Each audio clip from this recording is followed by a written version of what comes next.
नमस्कार दोस्तों, आप सभी का स्वागत है आपके अपने YouTube channel study with Chandra में। मैं बुद्धिसेन चंद्रा आप सभी लोगों का हार्दिक स्वागत करता हूं।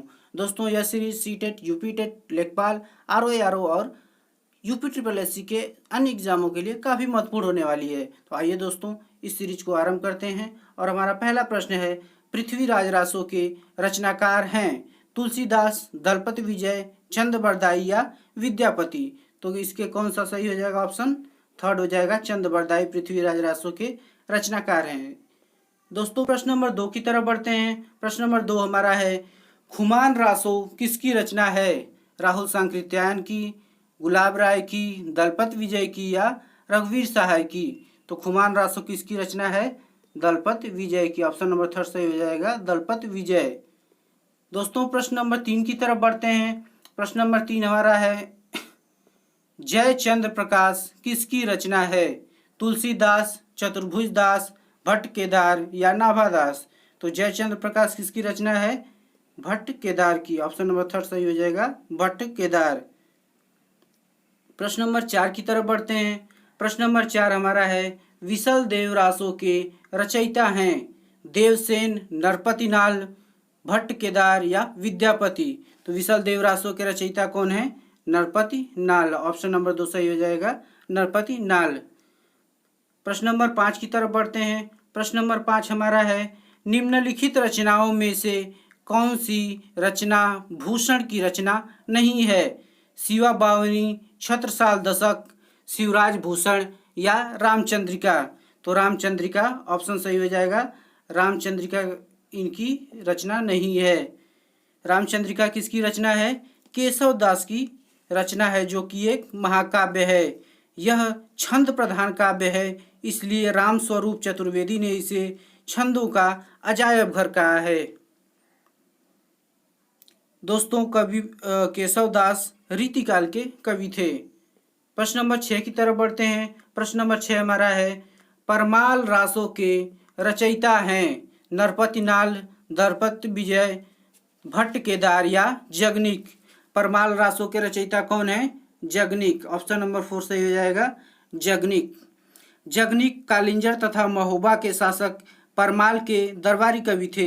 यह एक आल्हा खंड है जिसमें महोबा के दो प्रसिद्ध वीरों आल्हा और उदल के वीर चरित्र का विस्तृत वर्णन किया गया है। प्रश्न नंबर 7 की तरफ बढ़ते हैं। प्रश्न नंबर 7 हमारा है, कृष्ण भक्ति शाखा से संबंधित हैं अग्रदास, नंददास, ईश्वरदास या नाभादास। कृष्ण भक्ति शाखा से कौन संबंधित हैं? तो हो जाएगा option number 2, Nanddas. Option number 2 सही है। जिन कवियों ने विष्णु के अवतार श्री कृष्ण की उपासना की और अपना लक्ष्य बनाया, वे कृष्णाश्रयी या कृष्ण भक्ति शाखा के कवि कहलाए। कृष्ण काव्य धारा के प्रतिनिधि कवि सूरदास को माना जाता है। नंददास की अन्य रचनाएं हैं, जैसे, चलिए अगले क्वेश्चन की तरफ बढ़ते हैं। प्रश्न नंबर 8 हमारा है, केशव दास की रचना है। केशव दास की रचना कौन सी है? रस विलास, रस रहस्य, रसिक प्रिया या रसराज। तो रसिक प्रिया ऑप्शन नंबर 3 सही हो जाएगा, रसिक प्रिया केशव दास की रचना है। केशव दास की अन्य रचनाएं हैं, जैसे कवि प्रिया, रसिक प्रिया, रामचंद्रिका, विज्ञान गीता, जस चंद्रिका। प्रश्न नंबर 9 की तरफ बढ़ते हैं। प्रश्न नंबर 9 हमारा है, तार सप्तक से संबंधित हैं रामविलास शर्मा, नरेंद्र शर्मा, भवानी प्रसाद मिश्र या धर्मवीर भारती। तो तार सप्तक किससे संबंधित है? भवानी प्रसाद मिश्र से। ऑप्शन नंबर 3 सही हो जाएगा, भवानी प्रसाद मिश्र। प्रश्न नंबर 10 की तरफ बढ़ते हैं। प्रश्न नंबर 10 हमारा है, बिहारी सतसई की भाषा है। बिहारी सतसई की भाषा कौन सी है? अवधी, खड़ी बोली, ब्रज भाषा या मैथिली। तो बिहारी सतसई की भाषा कौन सी है? ब्रज भाषा। ऑप्शन नंबर 3 सही हो जाएगा, ब्रज भाषा। प्रश्न नंबर 11 की तरफ बढ़ते हैं। प्रश्न नंबर 11 हमारा है, बीजक रचनाओं का संकलन है भूषण, बिहारी, केशवदास या कबीरदास। किसका संकलन है बीजक? तो यह हो जाएगा कबीरदास। ऑप्शन नंबर 4 सही हो जाएगा, कबीरदास। कबीरदास हिंदी साहित्य के भक्तिकालीन युग में ज्ञान मार्गी निर्गुण शाखा के कवि थे। कबीरदास की अन्य रचनाएं साखी, शबद, रमैनी। कबीरदास का जन्म लहरतारा काशी में लगभग 1518 में तथा मृत्यु मगहर में हुई थी। प्रश्न नंबर 12 की तरफ बढ़ते हैं। प्रश्न नंबर 12 हमारा है, प्रेमाश्रयी भक्ति शाखा के प्रतिनिधि कवि हैं भारतेंदु हरिश्चंद्र, बिहारी, तुलसीदास या जायसी। तो प्रेमाश्रयी भक्ति शाखा के प्रतिनिधि कवि कौन हैं? तो ऑप्शन नंबर 4 सही हो जाएगा। मलिक मोहम्मद जायसी प्रेमाश्रयी शाखा के प्रतिनिधि कवि माने जाते हैं। दोस्तों अगले प्रश्न की तरफ बढ़ते हैं, प्रश्न नंबर 13 की तरफ। प्रश्न नंबर 13 हमारा है, सांध्य गीत। सांध्य गीत रचना है प्रसाद की, पंत की, निराला की या महादेवी वर्मा की। तो यह किसकी रचना है? महादेवी वर्मा की सांध्य गीत। ऑप्शन नंबर 4 सही हो जाएगा, महादेवी वर्मा। महादेवी वर्मा के बारे में जान लेते हैं थोड़ा सा। महादेवी वर्मा का जन्म फर्रुखाबाद उत्तर प्रदेश 11 सितंबर 1987 को हुआ था और इनकी मृत्यु प्रयागराज इलाहाबाद में हुई थी। महादेवी वर्मा की अन्य रचनाएं हैं दीप शिखा, मेरा परिवार, स्मृति की रेखाएं, पथ के साथी, अतीत के चलचित्र, निर्जा इत्यादि। दोस्तों प्रश्न नंबर 14 की तरफ बढ़ते हैं। प्रश्न नंबर 14 हमारा है, निम्नलिखित में तुलसीदास की रचना है भारत भारती, कवितावली, पद्मावत, रसमंजरी। तो प्रश्न नंबर 14 का कौन सा हो जाएगा? ऑप्शन नंबर 2 सही हो जाएगा, कवितावली तुलसीदास की रचना है। तुलसीदास की अन्य साहित्यिक रचनाएं हैं जैसे रामचरितमानस, विनय पत्रिका, कवितावली, जानकी मंगल, पार्वती मंगल। दोस्तों प्रश्न नंबर 15 की तरफ बढ़ते हैं। प्रश्न नंबर 15 हमारा है, हिंदी का आदि काव्य है बिसल रासो, कवित रत्नाकर, रामचंद्रिका या साखी। तो प्रश्न नंबर 15 का कौन सा हो जाएगा? बिसल रासो। ऑप्शन नंबर 1 सही हो जाएगा, बिसल रासो। बिसल रासो किसके द्वारा रचित है? तो नरपति नाल द्वारा। दोस्तों प्रश्न नंबर 16 की तरफ बढ़ते हैं। प्रश्न नंबर 16 हमारा है, भक्ति काल की कृति है। भक्ति काल की कृति कौन सी है? साकेत है, पार्वती मंगल है, कामायनी है या पृथ्वीराज रासो है। तो भक्ति काल की कृति कौन सी है? पार्वती मंगल। ऑप्शन नंबर 2 सही हो जाएगा, पार्वती मंगल। पार्वती मंगल किसकी रचना है? तो पूछता है ये भी, पार्वती मंगल किसकी रचना है?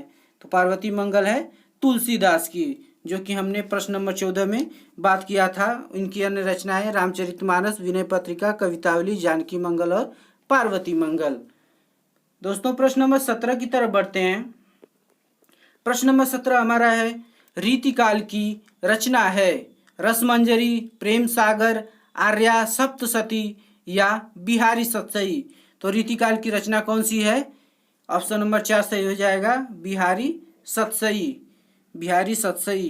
प्रश्न नंबर 10 में हमने बात की थी बिहारी सतसई के बारे में कि बिहारी सतसई कविवर बिहारी लाल की रचना है। यह एक मुक्तक काव्य है। इसमें 700 दोहों का संकलन है और कविवर बिहारी लाल के गुरु का नाम क्या था?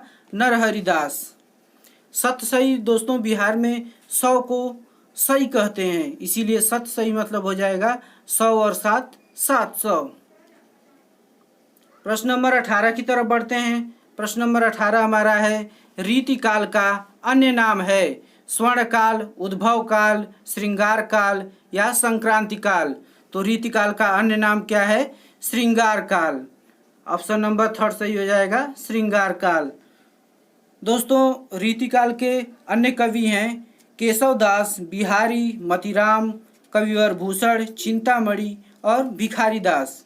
दोस्तों इसी के साथ प्रश्न नंबर 19 की तरफ बढ़ते हैं। प्रश्न नंबर 19 हमारा है, छायावाद की मुख्य विशेषता है भक्ति की प्रधानता, यथार्थ का चित्रण, अलंकारों की प्रधानता या प्रकृति का सूक्ष्म चित्रण। तो कौन सा ऑप्शन सही हो जाएगा? ऑप्शन नंबर 4 सही हो जाएगा, प्रकृति का सूक्ष्म चित्रण छायावाद की मुख्य विशेषता है।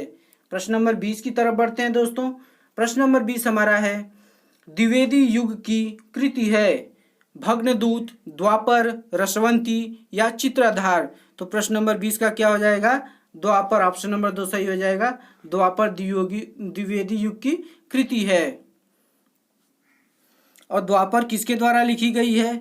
तो यह मैथिली शरण गुप्त के द्वारा लिखी गई है। मैथिली शरण गुप्त की अन्य रचनाएं देखते हैं, जैसे साकेत, यशोधरा, सिद्धराज, पंचवटी, जयद्रथ वध, भारत भारती इत्यादि। दोस्तों प्रश्न नंबर 21 की तरफ बढ़ते हैं। प्रश्न नंबर 21 हमारा है, विनय पत्रिका के रचयिता हैं तुलसीदास, अग्रदास, नाभादास या चतुर्भुजदास। तो विनय पत्रिका के रचयिता कौन है? तुलसीदास। ऑप्शन नंबर 1 सही हो जाएगा, तुलसीदास। काफ़ी आसान क्वेश्चन था और यह भी काफ़ी महत्वपूर्ण है। दोस्तों प्रश्न नंबर 22 की तरफ बढ़ते हैं। प्रश्न नंबर 22 हमारा है, बरव्य रामायण के रचयिता हैं तुलसीदास, अग्रदास, कबीरदास या मैथिली शरण गुप्त। तो बरव्य रामायण के रचयिता कौन है? यह भी हो जाएगा तुलसीदास। ऑप्शन नंबर 1 सही हो जाएगा, तुलसीदास बरव्य रामायण के रचयिता हैं। दोस्तों प्रश्न नंबर 23 की तरफ बढ़ते हैं। प्रश्न नंबर 23 हमारा है, बुद्धिरास के रचयिता हैं आसगु, सारमूर्ति, शालिभद्र सूरि या जिन धर्म सूरि। तो बुद्धिरास के रचयिता कौन है? शालिभद्र सूरि। ऑप्शन नंबर 3 सही हो जाएगा, शालिभद्र सूरि। दोस्तों प्रश्न नंबर 24 की तरफ बढ़ते हैं। प्रश्न नंबर 24 हमारा है, रेवत गिरिरास के रचनाकार हैं दलपत विजय, जिन धर्म सूरि, विजय सेन सूरि या गिरजा कुमार माथुर। तो रेवत गिरी के रचनाकार कौन है? विजय सेन सूरि। ऑप्शन नंबर 3 सही हो जाएगा, विजय सेन सूरि। दोस्तों प्रश्न नंबर 25 की तरफ बढ़ते हैं। प्रश्न नंबर 25 हमारा है, पल्लव के रचयिता हैं महादेवी वर्मा, सुमित्रा नंदन पंत, निराला या नागार्जुन। तो पल्लव के रचनाकार कौन है? सुमित्रा नंदन पंत। सुमित्रा नंदन पंत को प्रकृति का सुकुमार कवि भी कहा जाता है। सुमित्रा नंदन पंत की अन्य रचनाएं हैं, जैसे चिदम्बरा, कला और बूढ़ा चांद, तारापथ, लोकायतन। दोस्तों अगर आपको यह क्वेश्चन सीरीज अच्छी लगी हो तो चैनल को लाइक करें, दोस्तों के साथ शेयर करें और सब्सक्राइब करना न भूलें। इसी के साथ जय हिंद, वंदे मातरम, नमस्कार।